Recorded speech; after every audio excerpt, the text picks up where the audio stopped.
be no way. He works in ways we cannot see. He will make a way for me. He will be my guide, hold me closely to His side. With love and strength for each new day, He will make a way. He will make a way.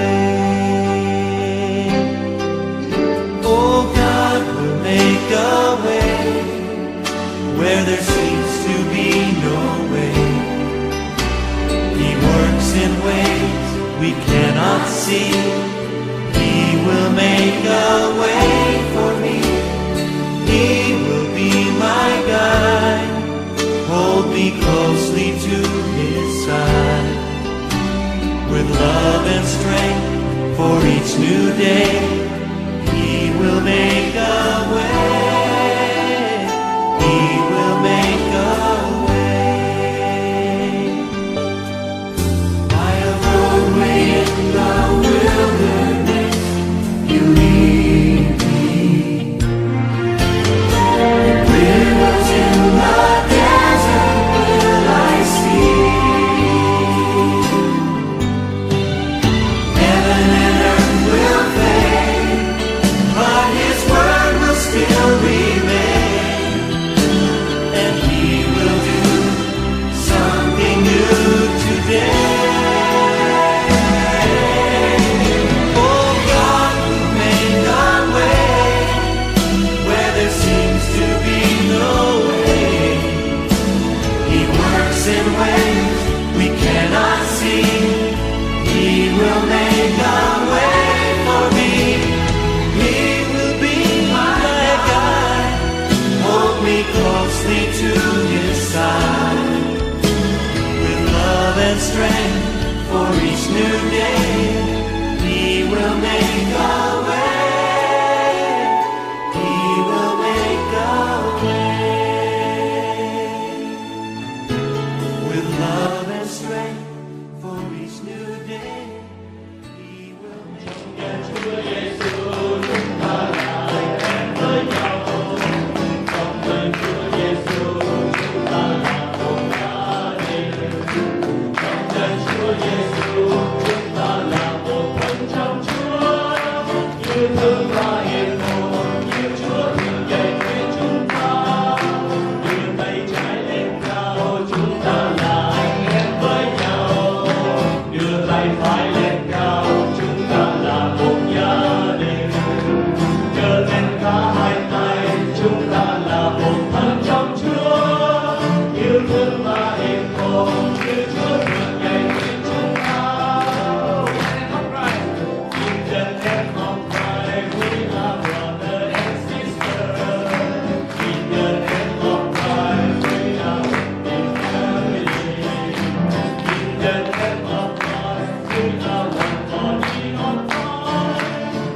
Brother and sister, right your right hand high, we are one big family.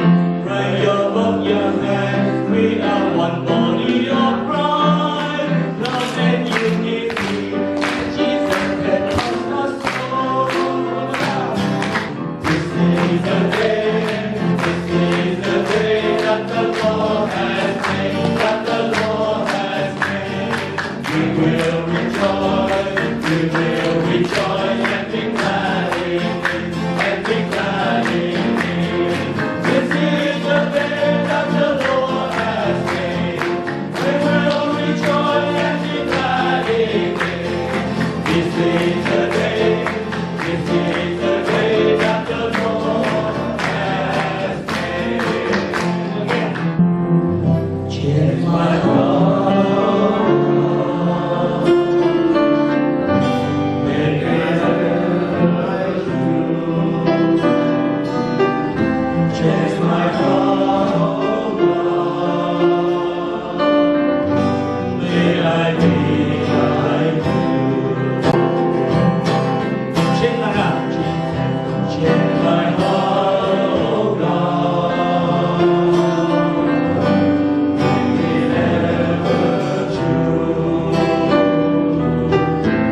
growing.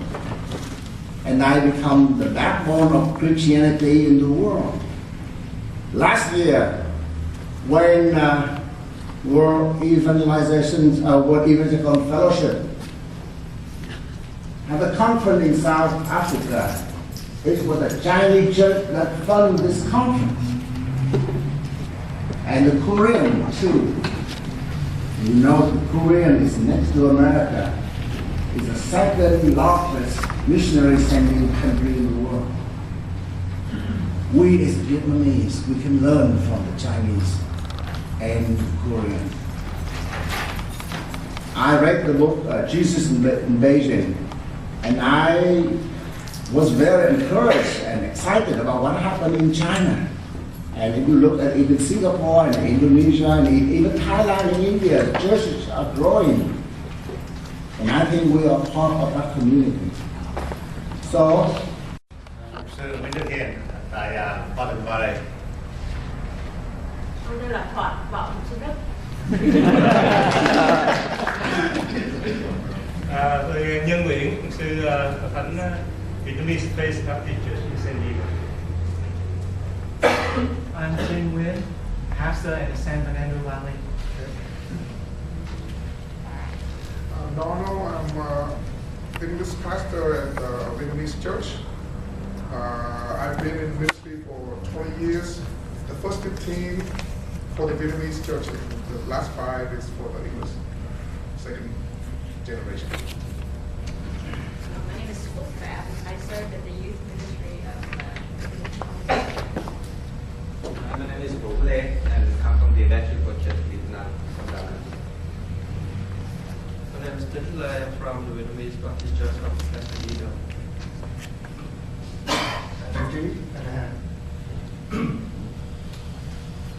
Sư tại đây. I'm Peter from Long Beach Vietnamese Church. I'm Huong Seminary student. Con Thế Nhân, San Gabriel Valley. Office worker. Father de San Gabriel Valley. My name is Lý Văn Tiếu, Vietnamese Faith Baptist Church in the Highland Park. Mục sư Nghĩa, Los Angeles. Con Sư Phú, Toàn Bộ Mình Sống, Việt Nam Ministry. Sư Tuấn, Samuel Just. Philip Thánh Sacramento Presbyterian. Duy.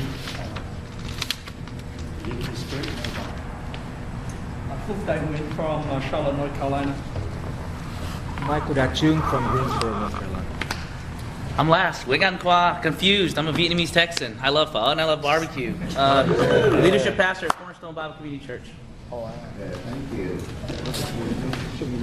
Well, even Pastor Yun and Pastor Dai have introduced themselves to the group, but I want them to introduce themselves a little bit more. Just name so that you know these are the people who make things happen. So first, Pastor Dai, a little bit about yourself and the facility here, and how you manage, and how I need to do it in my orientation. yeah, but now a little bit so we'll let you know otherwise. Well, this is Vietnamese district office and facilities, and you are here at the chapel, and we have several buildings around here to carry out all the ministries related to support the over 100 churches in this country, and some ministry to Vietnam. And I have been Weird to be in this room with all Vietnamese and then we speak English. I've been attending a lot of conferences and meetings and conventions with the English-speaking people and English-looking people. And now we look all Vietnamese Asians and we speak English. I have to adjust to that. Really. When John F. Kennedy was still president of this country, he had a custom of inviting all the Nobel Prize winners to the White House for dinner. And only the Nobel Prize winners of this country. So every year when he was still president, he had the custom to invite all of Nobel Prize winners to come to White House for dinner. And at the introductory speech, he said something like this. He said that I think this is the most extraordinary collection of talents to Nobel Prize winners, of human knowledge that has ever gathered together in this room. So may I borrow those slides to say that today in this room, I believe we have the most extraordinary collection of people of faith with servant hearts, undivided love for Christ and for His church, united with one purpose, one mission. That is how to work together, hopefully, how to grow local churches, how to lead local churches, but also to jointly enlarge the kingdom of God through local churches in this country for many years to come. Korean, the Chinese, the Vietnamese try to accommodate the situation by having an English-speaking department, but always or almost don't want to, the first generation leadership doesn't want to relieve them. Still have, and I think that's a part of the culture. 3 generations share the same roof. And then it happened at church also. What I wish that the first generation look at the future and bless the second one, promote and let them have the freedom to be on their own. The first generation may play the role of a mentor, a coach, but then gradually let them go on themselves. Because if you don't do that, the consequence that I've seen is some young generation split, get out, finally. Very much, Pastor Dick. Thank you for having me tonight to share with you some of the things that I have learned in the past, and I trust that will be of help to you as well. I'm sorry because I will have a class right after this, so I had to leave right away. Please excuse me. Thank you very much for giving me this opportunity to share with you some of our experiences concerning the Vietnamese church in the U.S. The subject matter tonight, according to the program, is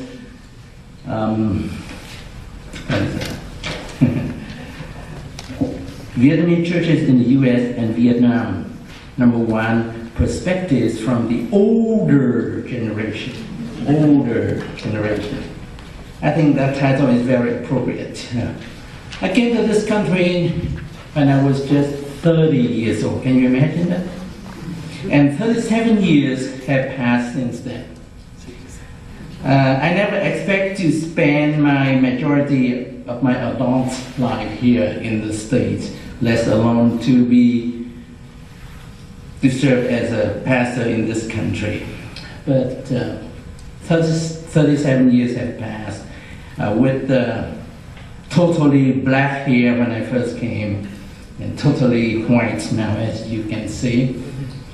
You know, that's the toll of 37 years of ministry and what contributed to it. And I want to re-contribute these things to you now. The first 2 years in this country, our family went to an American church. I had 3 kids at that time, ages 1, 3, and 5. I mention this because the Vietnamese church in the U.S. is not for individuals only, or just for the church, but for the family as well. Actually, family is a very important matter that we should consider. So that's the number 1 item you should look into. When we start a church, when we work in a church, family unit is very important.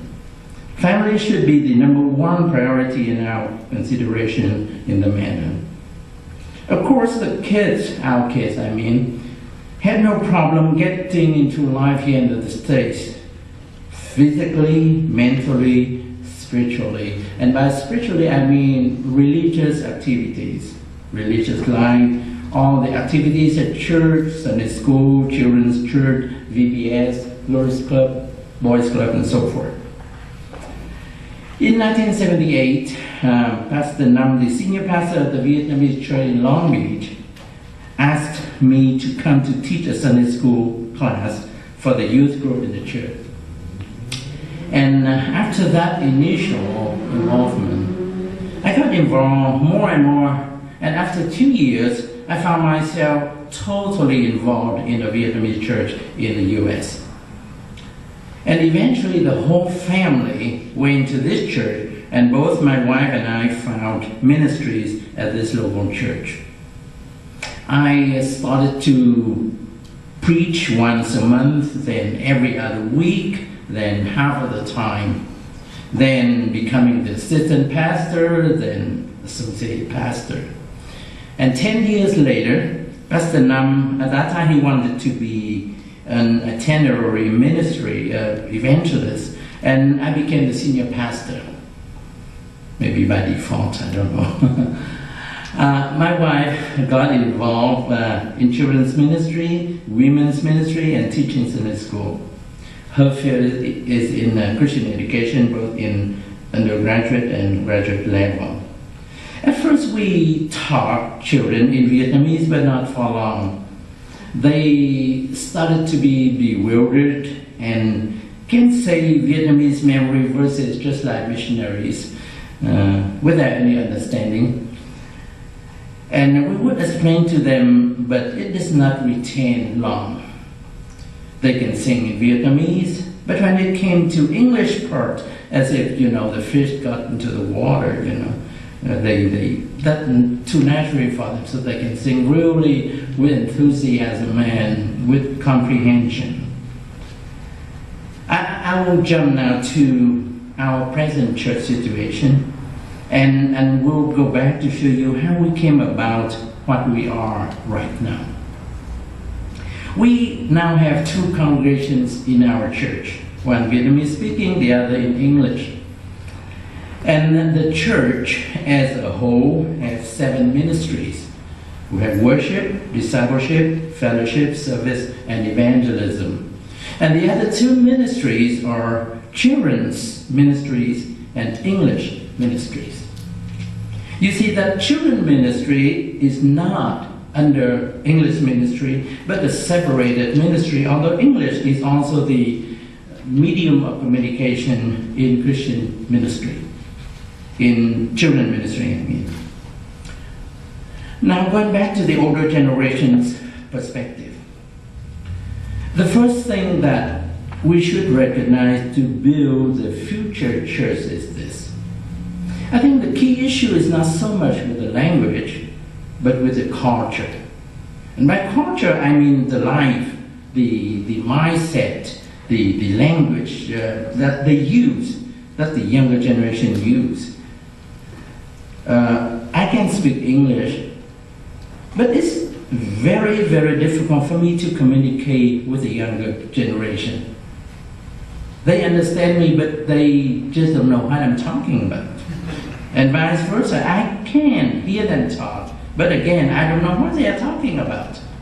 We have 2 different cultures. So to build a future church here in America, I think first we have to recognize that there is a need. I say this because up until now, there are still people who don't see that need.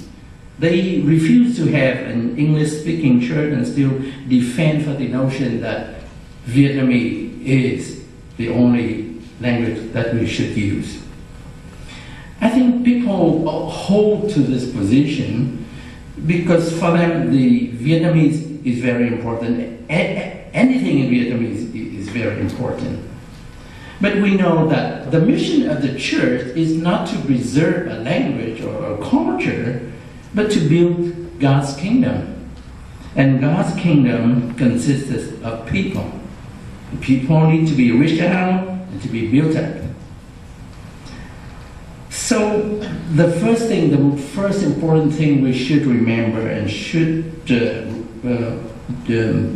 keep in our mind is that culture is very important. And by culture, again, I'm talking about the lives of the young people of this generation, how they live, how they act, how they react, or how they don't react at all. It means we have to know the people we are to build the church for. So to know them is very important. I understand that tomorrow you have a session understanding Asian American young people. I think that's what we are talking about. We need to know them. That is totally different culture, different, I don't know, it's very hard for me to understand too. That's number one.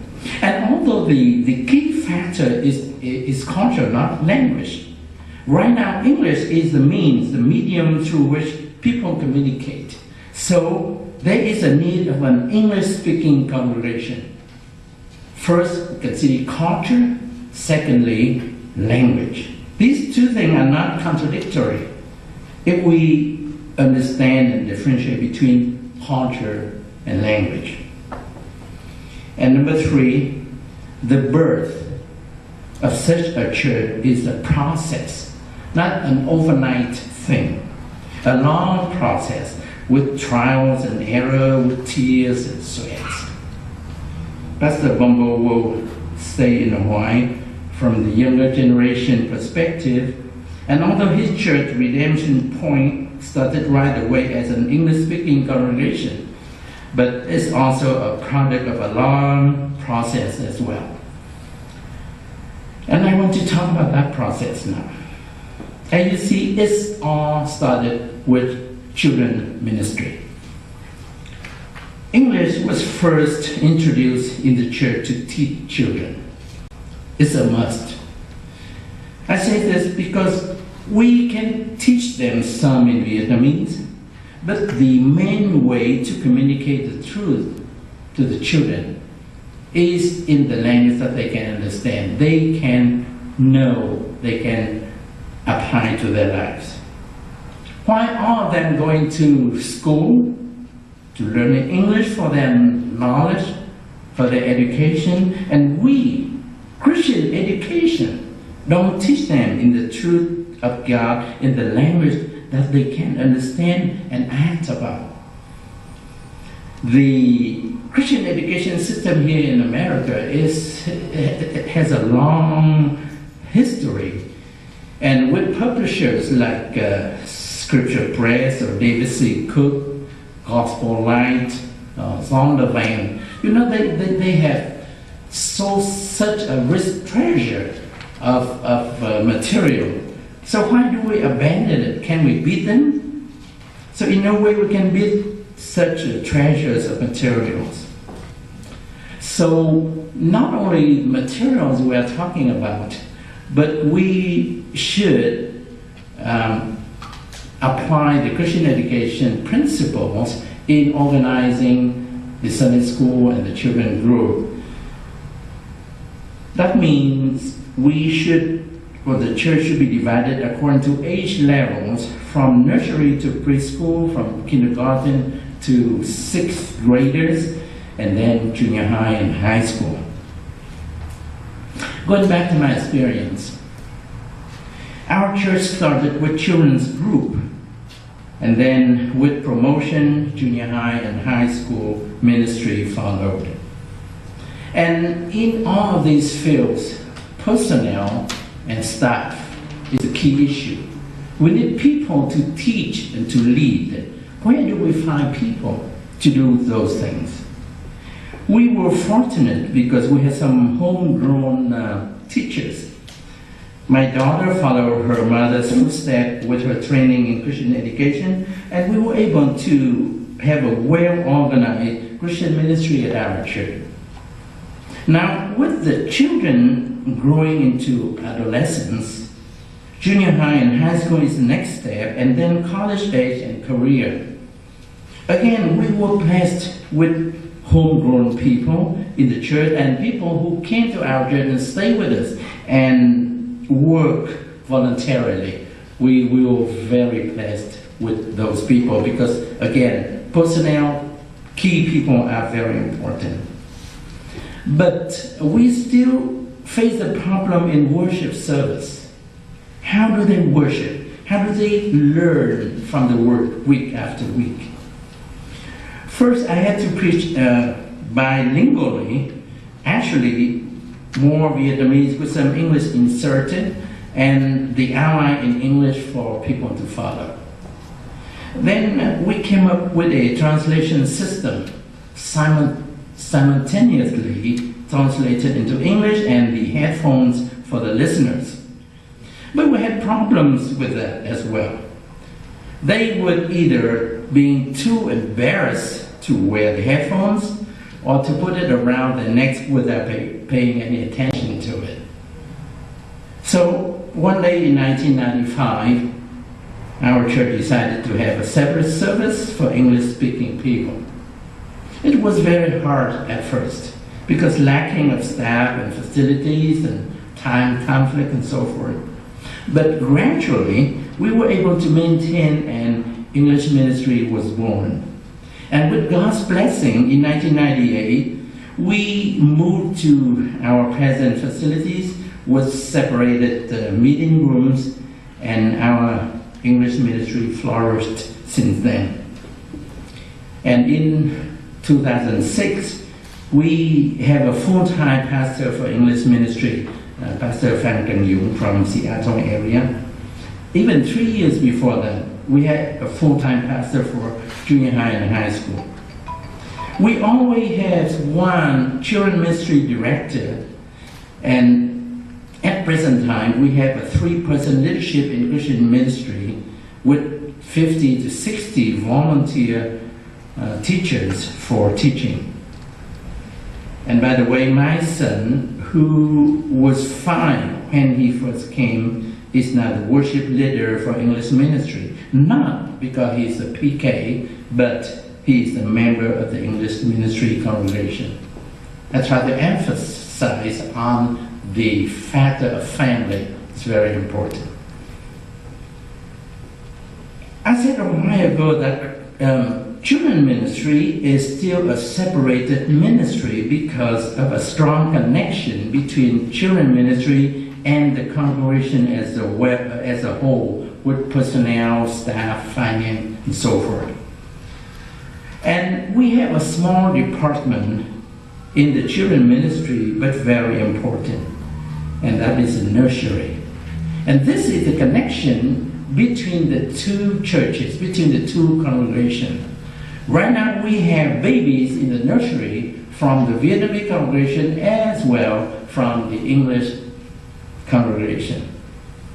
You know, church growth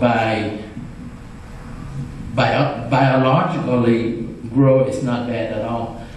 Just last Sunday I dedicated 6 babies at a time. And on Easter Sunday, we will have baptism for around 20 people, and 15 of them are from English ministry.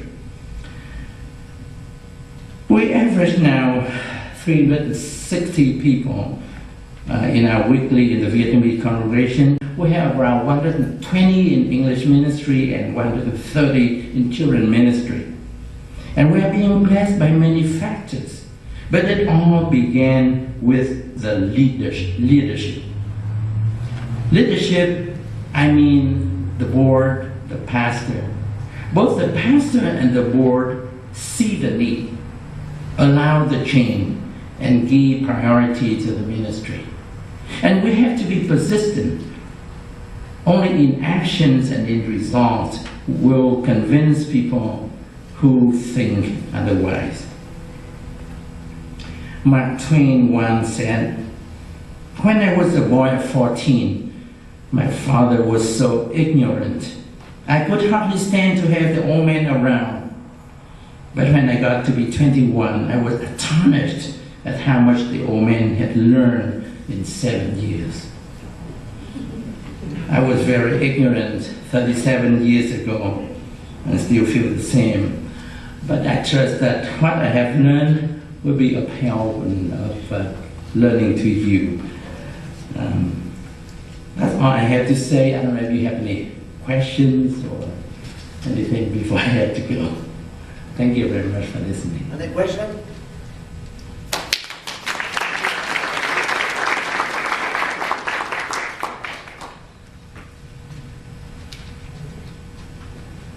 I feel very enlightened to listen to Pastor T with his experience of the Vietnamese church. We know there's a lot of American churches dying, and the Asian church, many of them are growing. We ask the question, why? Maybe we emphasize the family. I'm not sure, but you can look at that as one factor of why the Asian churches are growing and maintain the ministry more than the other churches in the same community. Now, Pastor Lin will come to speak to us. Pastor Lin is a friend. He's a pastor of the Baptist Church in Westminster. The church is growing. He has a very good ministry. Pastor Lin take care of a lot of business of the church, and also he is chairman of the board of director of the University of California, which is a part of the Vietnamese Theological College is a part of it. So Pastor Lin has a lot of responsibility. He's a very good person to deal with and easy to get along. A loving person, not only having 2 children, right? And three adopted children. It's a very brave man. Pastor Lin, come here and share with us.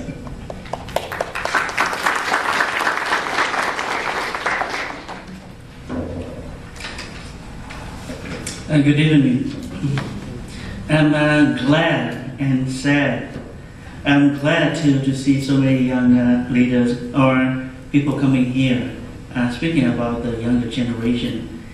I'm a little sad being considered one of the older generation pastor.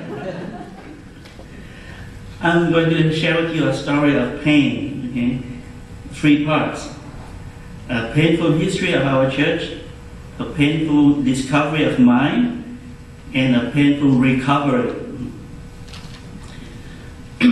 When I came to become a senior pastor of my church, the church already had an English ministry forever and with a painful history. One is the chronic pain. We find that we lose people, especially at the age of post-college. So we care so much for the children, all the ages from babies, toddlers, children, then junior high, high school, and even college. But when they graduate from college, when they have a job, a car, a girlfriend or a boyfriend, then they leave the church. Okay? At that time, they can contribute back to the church, and that is exactly the time when most of them leave the church. The second pain came from the experience with separation from younger leaders before. So I feel that there is a fear inside the church that if you have a charismatic young leader, the more charismatic that leader seems to be, then the bigger the worry, that the more dramatic the separation, the split could become.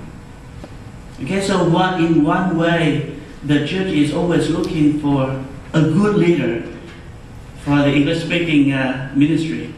But when you have a very good leader, you are afraid that he would lead it independently in a way that would split the church, as in the past. And so I started, and I think it can be called a painful discovery of what is behind the scene. So there are implicit clashes of values. Many are cultural, some are purely generational, but some are spiritual. I found out that deep down inside the first generation, there is a kind of resentment against the younger generation. Some of the older generation people, especially very active leaders in the church, shared with me. They think that the younger generation are a tempered and squandering generation. They see that the younger generation growing up here, they do not have to struggle with the language. They do not have to struggle with jobs. But the younger generation often demands money from the church. One of the leaders told me that when she came here, she didn't have English, and she had to work while going to school, but she still gave, and her friends gave to the main church, gave money. But now, with the English ministry, they demand money, money, money. So deep inside there is that resentment. And even that demand from newer leaders. They ask about salary and benefit package, which was unheard of for the first generation leaders. Okay. And they think that the younger generation don't know how to save. They eat out too often, while the first generation rarely ate out. Okay. They do not clean after meals, and they expect it to be served. Okay. So could you hear some kind of resentment in my tone as well? And while the pastor in the church keeps talking about caring for the younger generation, but there is such a resentment in the older generation. And there is also deep resentment against the older generation from the younger generation that I found, often in the form of projecting family experience to the church. They think the older people are authoritarian, they are cheap in food, in vacation, in pay. They are a cheap generation. Okay? They are too rigid in worship, in play, and even in clothes. And people ask me, why, Pastor Lin, why do you always wear funeral clothes going to church? Black tie and suit, go to church. I don't know why. Okay? Look at the older pastors around me, they do the same, so I do the same. Okay? So I think this is to look behind what the talk of love, the sermons of love in the church. There is such a thing as misunderstanding and resentment. And there's also the pain of putting the two groups together.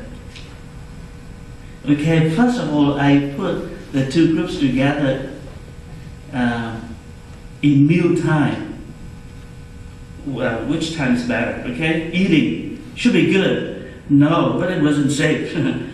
Okay, why? Okay, now let me tell you. So the older people complain, young people don't cook, they don't serve, they just come to eat, and they do so in cliques, in small group of their own. Okay, they don't talk to us, and they leave without cleaning up.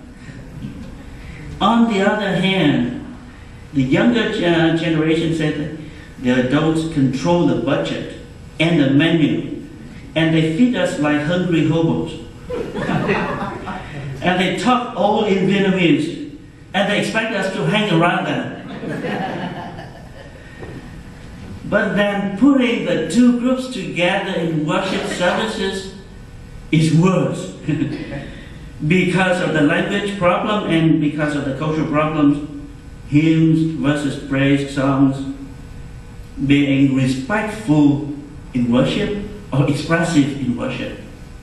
So there is always that tension when you put the two groups together. So people keep asking me, why don't college students cook for themselves? They told me, I cooked for the family. I did the babysitting since I was in elementary school. Okay? In Vietnam, I did all of that. And now they're in college, and we still have to cook for them. Versus, why do the older generation make us hang around them? Don't they care about mission? All they care is to keep us in their church. We are respected in business world, and but in family and in churches, we are treated like kids.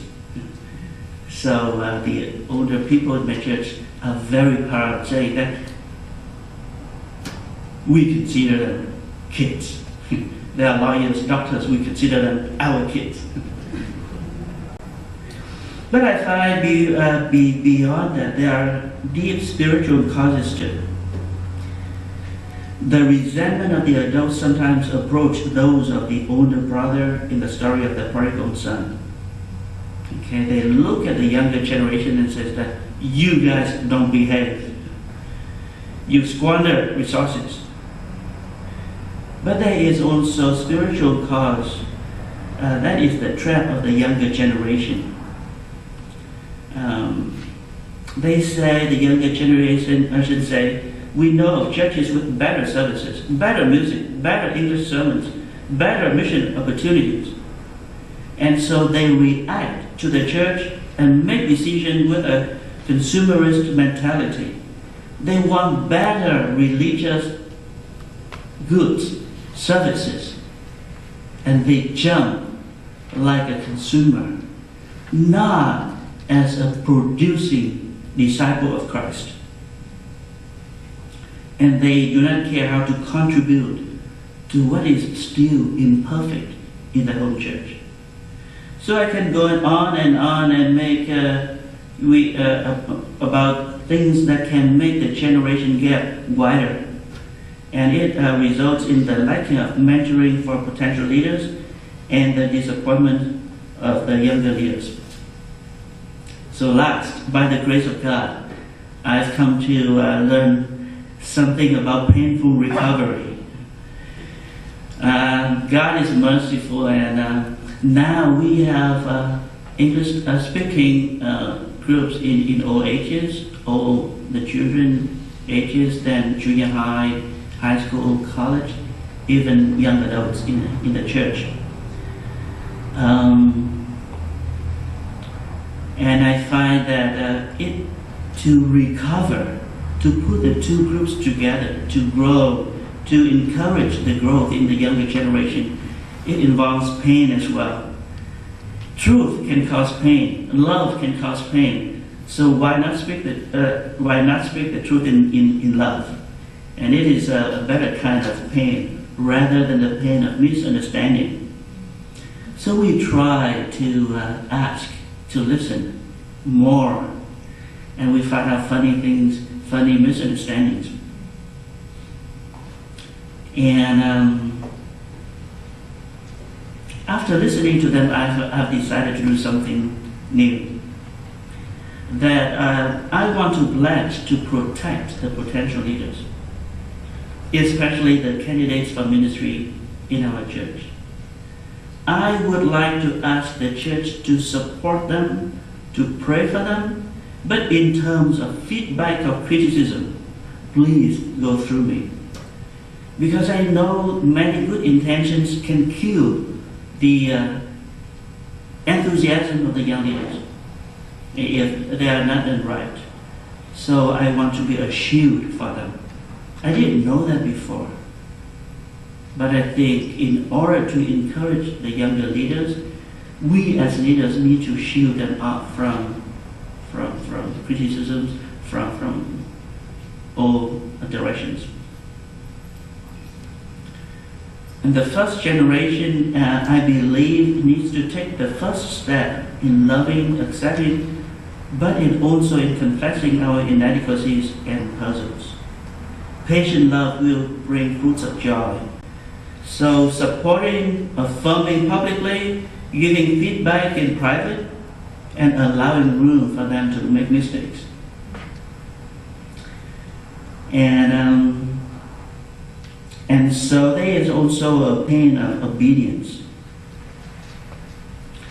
We in our church try to support church planting, and in doing so, it caused worries from the older generation. They told me all the time, I want my kids to be within our church, okay? And if you plant another church, they leave this church, and I don't feel safe, I don't feel comfortable. But I find that there are circumstances that you must take the pain of seeing the kingdom as something bigger than the local church. And I find that in persuading the church that way, we can give a different atmosphere to the whole church, the two congregations.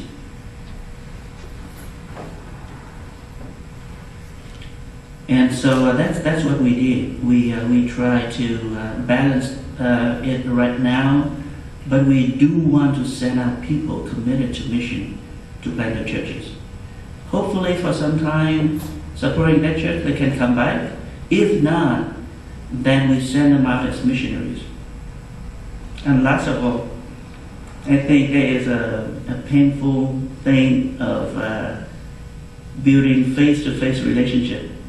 Pastor Kim preached last Sunday. He said that there are three kinds of relationship. Back-to-back relationship when you have open conflicts with the other people.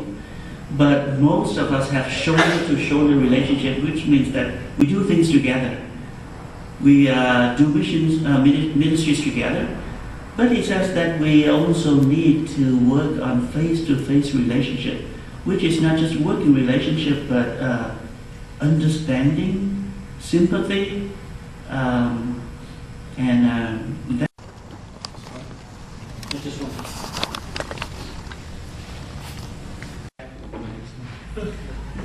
Waiting for the thing to put up.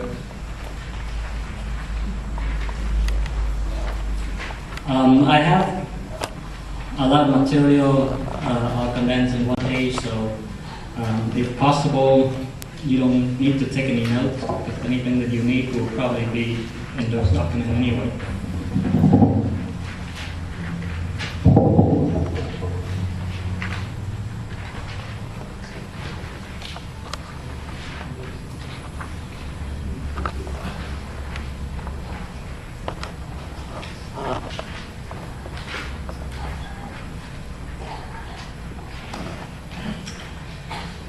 It's great to be here and be able to participate in this forum on the future of the Vietnamese American churches.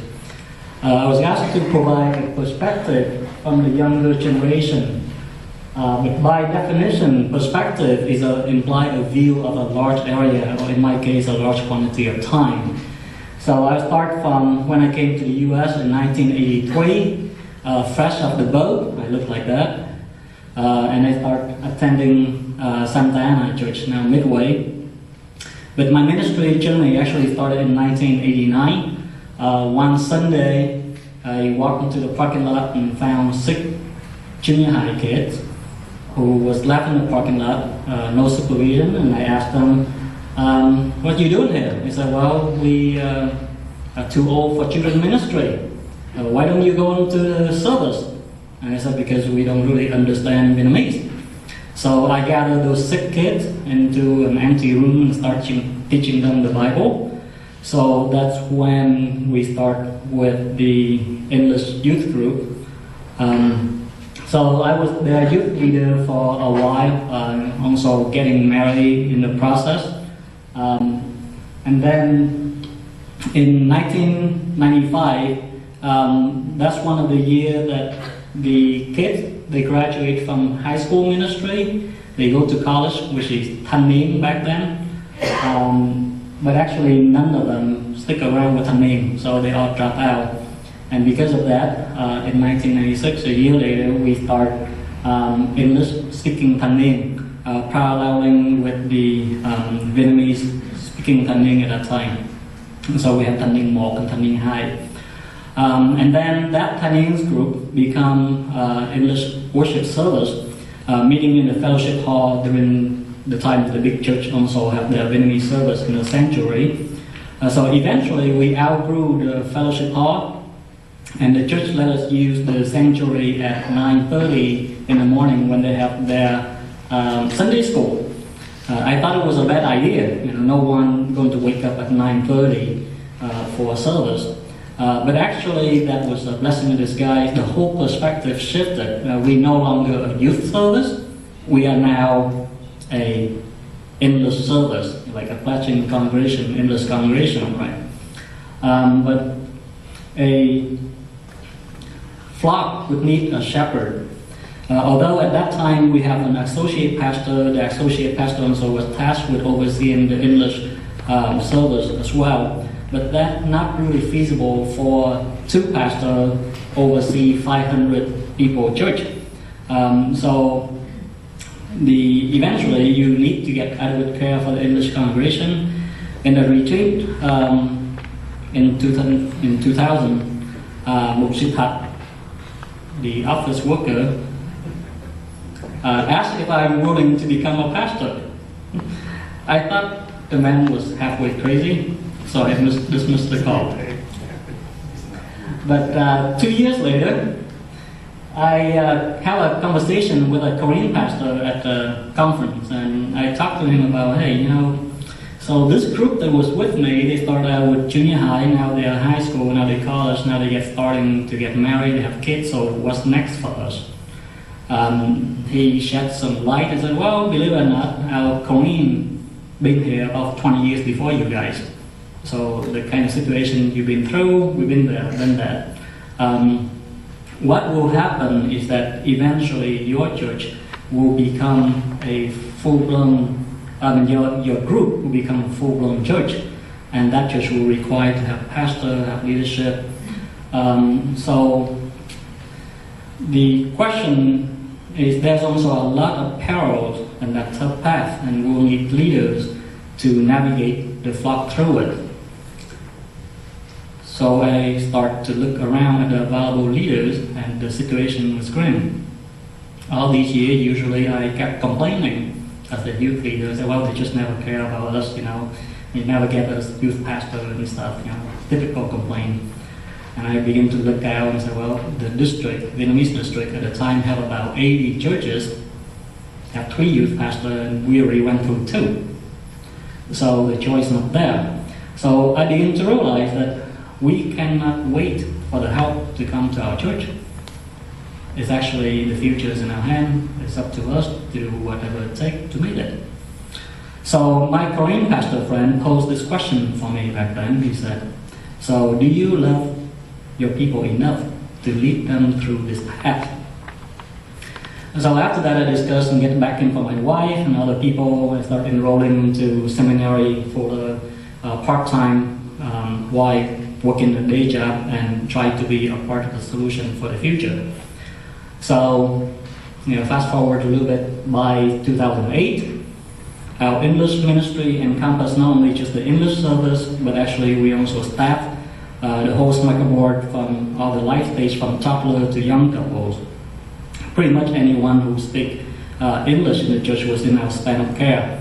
So our challenge, one of the challenges we have at the time to make the transition between a youth service and English congregation is whether or not you have enough adult. Notice that I have in here is 70% of us at the time is adult, because one of the problems is you have typical young couple walking to your English service, they look around, and if they see all you have is a bunch of kids, majority of kids, and say, well, this is not a church, they're going to check out, they're not going to stick around. And the church will not be a church until you actually be able to have a self-finance, self-support. So that's one of the reasons our listening actually can show very well.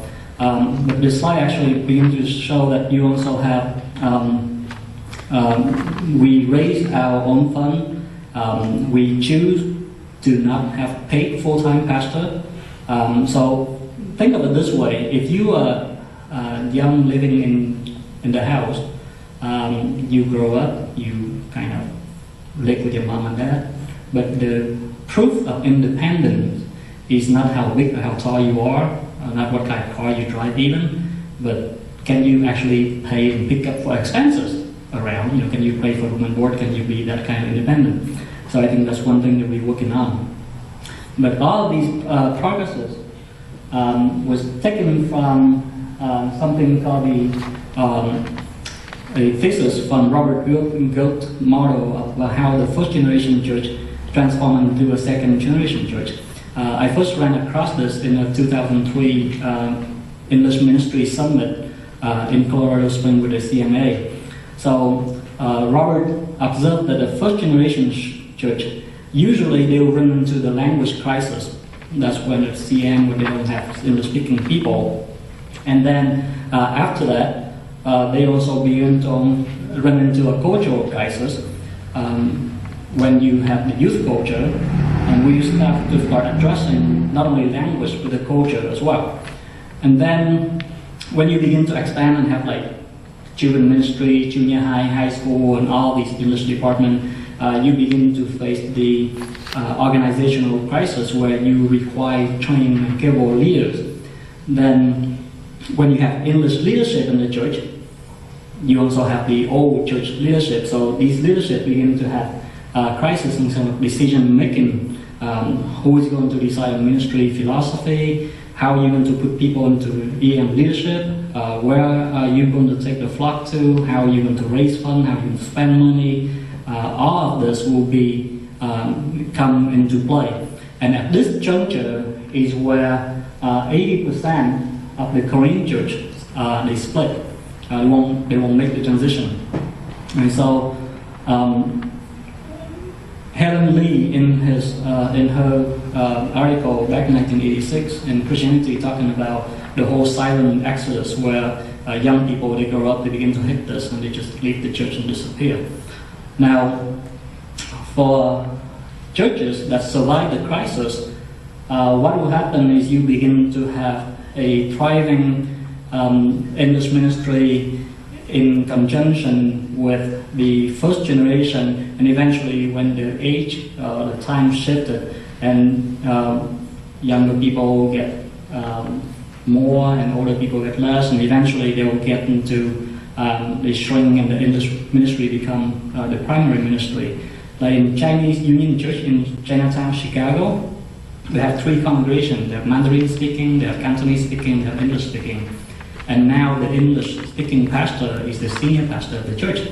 But it takes about 100 years for them to go through that, from the immigration to the assimilation process. All right? So now this model was based on the crisis of reaction mode.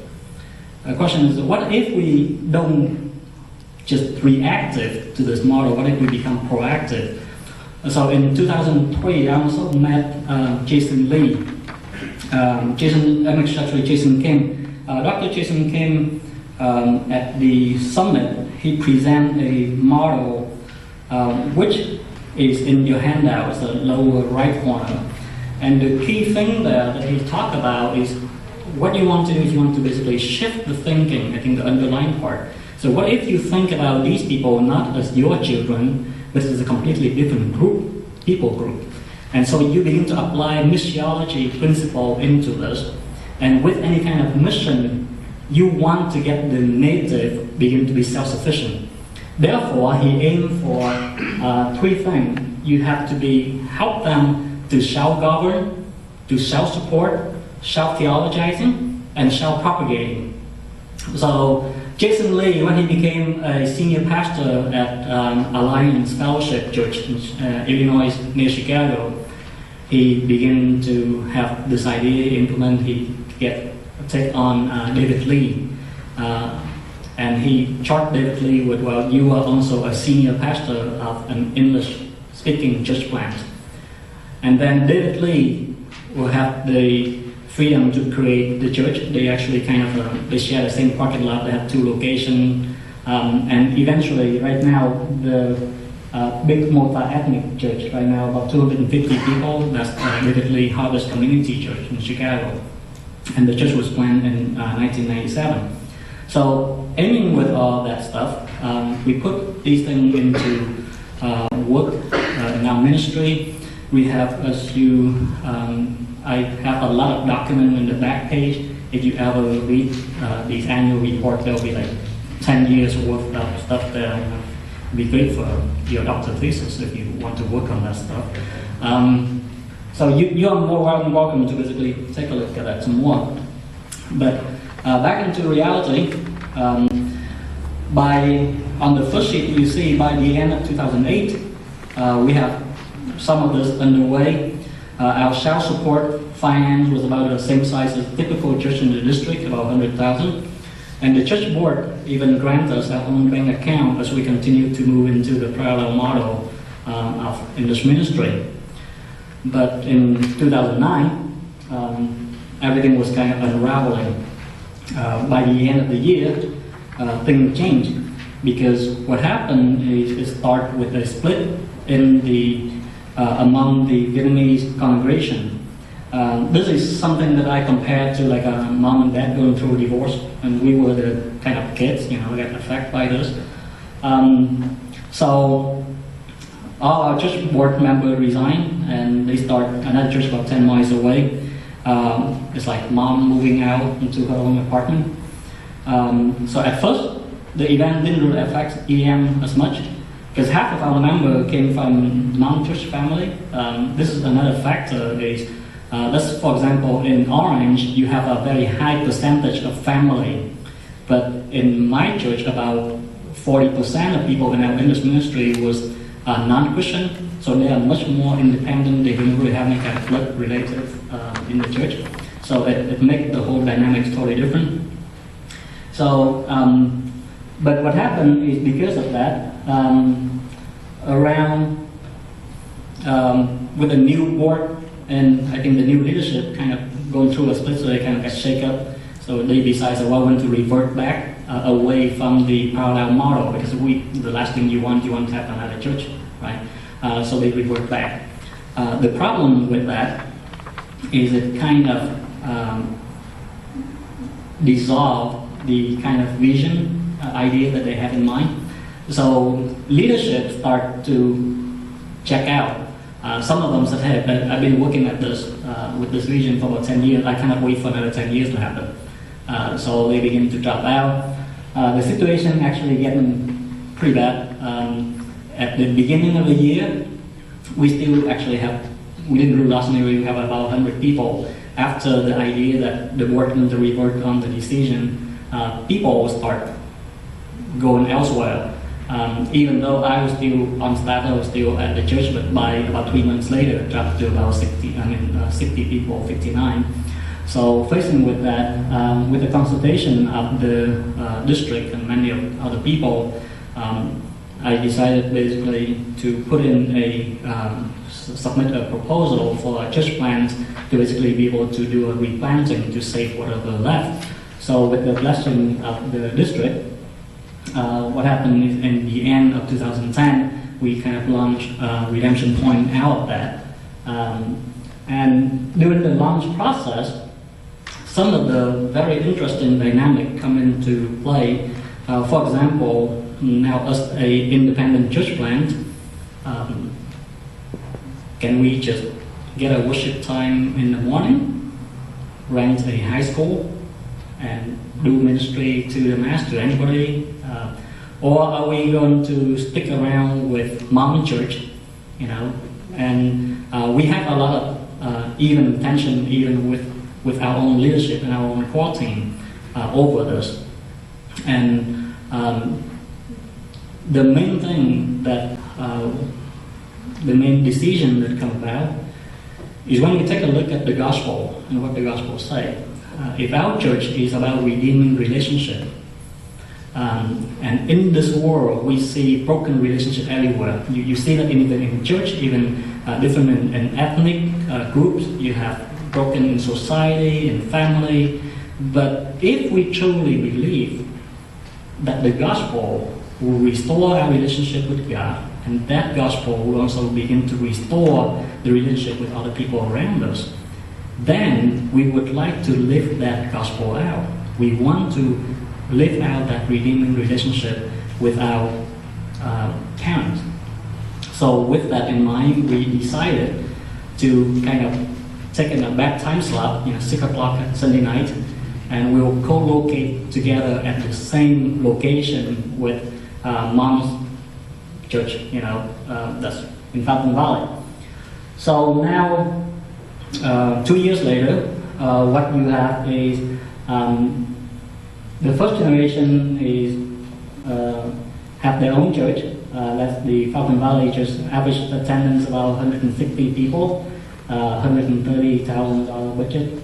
They have 3 bivocational pastors. I am one of the interim pastors there, helping them for the time being. I have 12-person deacon board. Now on the other side, for English congregation, for Redemption Point, we also a completely different church. We have our own 501c3, we have our own constitution, we have our own board, we have our elders and leaders, structure and stuff. We also have about 100 people in attendance, 125K in terms of budget and operating stuff. So that's the setup right now. In that church, everything's back to normal. They find a new pastor coming in, and the church now basically bounces back, the English congregation bounces back to 80 people a week. And then one of the things that we also have is the relationship between, among the English ministry, we kind of be able to do joint activities. So the picture that you see there was, last year they do a fundraising event. We don't have enough people to play football, and at least women play football. So we basically combine Midway and Redemption Points for the game. So that's the kind of relationship that we have between them. So the bottom line that I want to leave you with is the main question is not so much whether or not power or structure or technique or whatever. I think the main thing that I'm wrestling with for the past 20 years is how is it that the gospel will work itself out and it will actually change everything, including the context that you are ministering to people. So that is pretty much my thing that I pick up and I learn. So if you have any question, I would be glad to entertain this. And this is 19 minutes.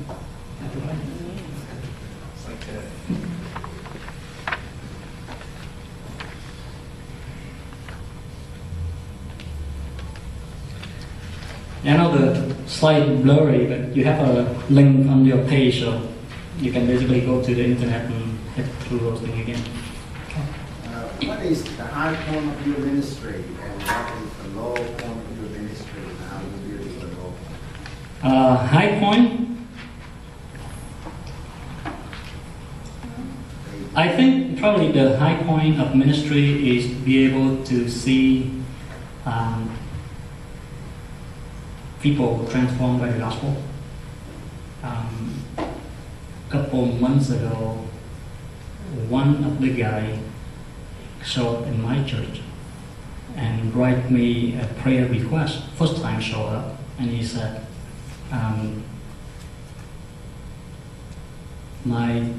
2 years ago, my son was murdered, and my wife left me. Now I'm a single father and trying to raise a 6-year-old kid. And I think the thrill and the high point is to be able to see people like that come to know the gospel of Jesus Christ and how the gospel actually be able to transform their life. I think that would probably be the high point. The low point, when I first had my first foray into English-speaking ministries, 1995 in college. I had come to college to study, to be a doctor, pre-med, and I had great grandeurs, great visions of grandeur. I would become a doctor, a pediatrician actually, finish and eventually do medical missionary. But in the process, I realized that that was not my passion. I I sat in a class, I understood everything, but I had a heart for none of it. And I took a couple classes in biblical studies, and I went to a prison ministry that absolutely rocked my world. In '95, we had, my roommate and I had this great idea. You know, we wanted to do a second generation. We said no one was doing it. It was awesome. So we wanted to open up this Bible study. We brought in a band from Houston called Bread and Fish. It was awesome. You know, they opened it up. I think it was like 50, 75 people came. We thought, this is going to be great. And then the next week, 10 people showed up. And eventually we had a regular of 5. It was actually one family with 4 people and a friend. And I think that went on for about a year. And after we were done, it was one of those where God had mercy. You know, something happened to my family and I had to leave college to go home and take care of my family. But I left Dallas. I went to school in Dallas. I left Dallas kind of thinking I was a failure. But it was something that was reminded to me, and particularly in Proverbs 19:2, it is not good to have zeal without knowledge, nor to be hasty and missed away. And quite frankly, I had a lot of zeal. I had a lot of zeal. But I didn't know what it would take to build a ministry. And by the grace of God, I stumbled onto youth ministry. I was working to take care of my family, left college, started working, and there was a need with youth ministry. And so I hopped on and I just helped. And it just didn't seem right to leave the kids alone. So I started helping out. And that's how I began with youth ministry. Untrained, but I just had a great heart for it.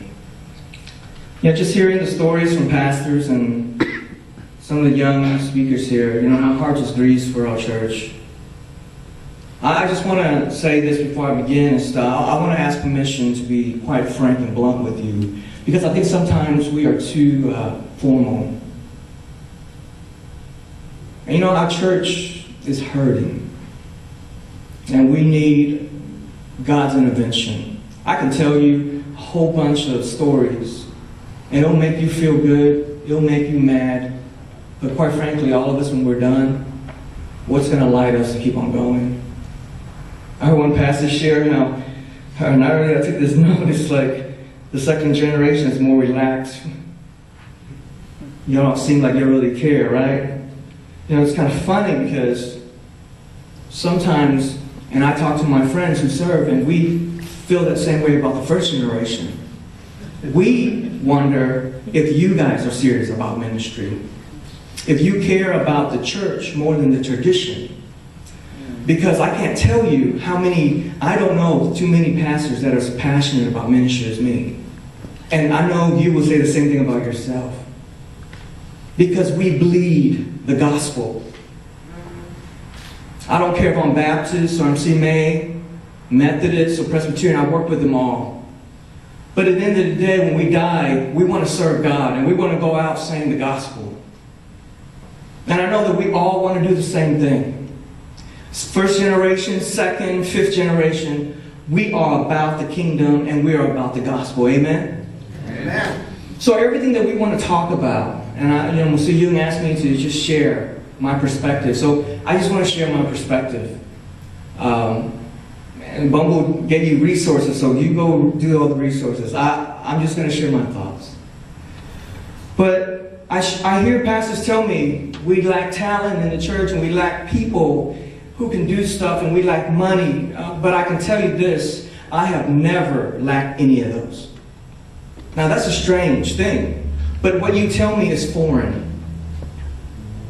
And the reason why for me it seems foreign is because I think I have a perspective that, yeah, you know what, there's times we didn't have money for it, but you know what? Because we didn't need it. So I started with some premise that I want to share with you, 2 Peter 1:3. His divine power has given us everything we need for life and godliness through our knowledge of Him. And that's the premise I start with. I will never lack for anything. When we first started youth ministry, our youth began to bring students who did not speak Vietnamese to our church. And the parents said, look at those kids, they're wearing sagging pants. And I had parents pull me aside and say, can you take him in the restroom and tell him that the pants he can't wear? And I didn't know what to do because these were people that I knew and I told them to come to church. And so the thing is, we accepted them and we started bringing these students to church. And then we started doing habang. We wanted to do habang with all these Vietnamese churches and no one wanted to hang out with us. So we told our youth, let's just go out and invite your friends. And they started doing something amazing. They just started inviting their friends. And that's how we became and started the beginnings of a multi-ethnic church. And we needed a good program, so we needed somebody to speak.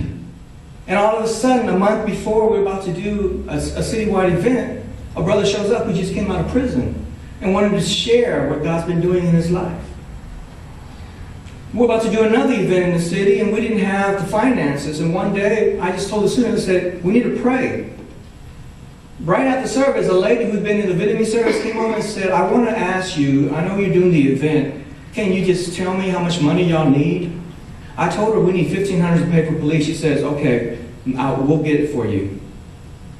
In a matter of 30 minutes, she got $1,500 for us. We did an event where we gathered about 400 Asian American students together. In the back were old people, 50, 60, 70-year-olds, particularly women, making bread and food for the kids while they were raving to Christian music. The kids were so impressed. They said, wow, I can't believe I've never been around old people who actually care for us. So in our church, we never have the problem where young people don't want to hang out with old people, because young people actually enjoy the old people because the old people have been good to them. So I want to tell you, if there's any encouragement in there, I want to let you know, the first generation, that you can offer that. But it starts with the leaders. It really does. Our pastor was really good. He didn't understand anything, but he practiced it. He even learned to say, my bad. But it was great. And he gave me a lot of control on things, but he also was a good friend to me, and we had a good relationship. I want to tell you, those of you who are pastors, you're pastors, there are people like me. We still honor the traditions of old. We do. I was ordained as a Southern Baptist in a Southern Baptist church because I honor being ordained. I could have been ordained in a conference of 1,000 people in front of a charismatic ending. I could have. But I honor that. And there are people like me. So I want to let you know, but we want to be under people who are as passionate about Christ as we are. And maybe you don't think we are, and you say you think we're a little lackadaisical. But I'm telling you, it's probably because we're a little hesitant because we heard it before. And we don't know what kind of stuff you're going to get us into. So maybe the hesitancy, the lackadaisical approach, is not necessarily because young people don't want to do it. It's because they're very cautious. No one in here wants to waste time. Now, I know I didn't fly across the country just to make you feel good, right? I left my wife. I love being with my wife. She's cool. And we get to celebrate things together. And I don't know what you gave up, but you gave up a lot of time and money. We need to know that what we're doing is going to count. And we didn't know that for first generation, that what you're doing is you care more for the church than the traditions of the church. Because some traditions are just unnecessary. I had an adult speak to me. We're currently in North Carolina. My wife and I, we kind of do church renovation. Had an adult say, we have to start Vietnamese classes. And I told him, I think that's good. That's a good thing for students to know Vietnamese. But I told him, in the case of your granddaughter, she doesn't even love herself. Why would she want to even study to be Vietnamese when she doesn't even love herself? And the only person who can help her with that is Jesus. And when he heard that, I thought he would yell at me. You know what he said? You are right. You know why he said that though? Because in the last year that we've been there, his whole family, his grandchildren, have started coming to church. They have started talking to them. they have started talking to their parents. Their girl has begun to speak to them. So when parents see fruit, they will listen. When parents see fruit, they will listen. When I first started ministry, there was a lady. She had two beautiful daughters, teenagers, had really white teeth. I love their teeth. And one day she came and told me during one of our rides, she said, "You know, I don't want my girls coming to your church." I said, "Why?" I wasn't trying to get her daughter to our church, but for some reason she was convinced that we wanted her to bring her daughter's church, and she said, "I don't want my daughters here." I said, "Why?" Because she pointed to one of my guys. She said, "Because I know him, and a lot of these boys would try to connect with him." I said, "Okay, that's okay. She doesn't have to come to this church. She's at your church, right?" What I found out later was the daughter was skipping out in the middle of the night to go party, go cage dancing. One day she was busted, and her mom said, "Look, what's it going to take for you to go to church?" And she said, "You know what? I don't learn in church. But there's a place that I know I learned from." And she asked to come to my church. So I actually had to formally talk to her youth pastor for permission to bring her over. But let me tell you about this parent, okay? This very interesting story. I picked up the two girls to go to a Tuesday Bible study. And the mom said, "Can you please roll up your window while you drive, because I'm afraid a rock might fly in and hit my daughters." She was very protective. So every time I picked up the girls, I was very careful. I rolled up the windows. I would drive real slow down the street. And then after that, I was, taking them here. But she was very careful. One time later on we did a rally where we did the rave and we did all this crazy stuff, breakdancing and all that. I for sure thought she was going to yell and cuss at me for bringing her daughters and getting them involved in this ministry. This is a protective mom, overprotective mom, I thought. So when she grabbed my arm, I saw her. I kind of was trying to pass her by, and she went, I said, "Quiet home." She says, and I was in my mind thinking, okay, there are some curse words that if she cussed at me, I can still smile, but if she says some other things, I'm going to have to ask her. I can't. Here, listen. She says, "Musadak, tonight was great." And I went, "Yeah." And she told me, she says, "Wow, I saw all these kids' lives changed." And I think like 50 or 75 kids came to Christ that night. And then she said, I see changes in a lot of these kids. And I noticed when my daughters started coming to church, things have been changing. So after that, every time I did something, I didn't have to explain to parents what I was going to do. I just told them, we're going to do this. And they knew the reason why, because we were going to reach the community. Our purpose was always clear. And the parents supported it. We never lacked for money. We never lacked for resources. I've traveled around the United States, on the East Coast particularly, and I've run into churches where churches tell me, pastor would say, "Musadak, I know you can play a little guitar, can you come lead worship?" I said, "No, I'm not called there." They said, well, because our church doesn't have any talented people. So I come visit them, and I find that there's somebody who knows to play guitar, but just Mosu doesn't like the way they play. Every place I go to where there's a need, God shows up. When I first arrived in Greensboro, I looked at our youth while I was leading worship, and none of them cared for singing. None of them. They were all put their hands in their pocket and talking to each other. That's what they were doing. And God told me to share this with them, and I said, I know that God's going to do some great work here, and we're going to have a band to lead, so you can lead in your own style. And the kids were still like this. A year later, we have a band, we have drums. It was amazing. One day, out of nowhere, a brother, African-American brother, who was visiting a gym across the street from our church, just came over and said, "Hey, listen, I just feel that I want to offer to teach you guys drum." And then another guy who was going to military school said, "You know what, we'd like to donate a set of drums for the church," right around the same time. So all of a sudden, when ministry is in need, people have the tools that they need. So I've never been concerned about what we need.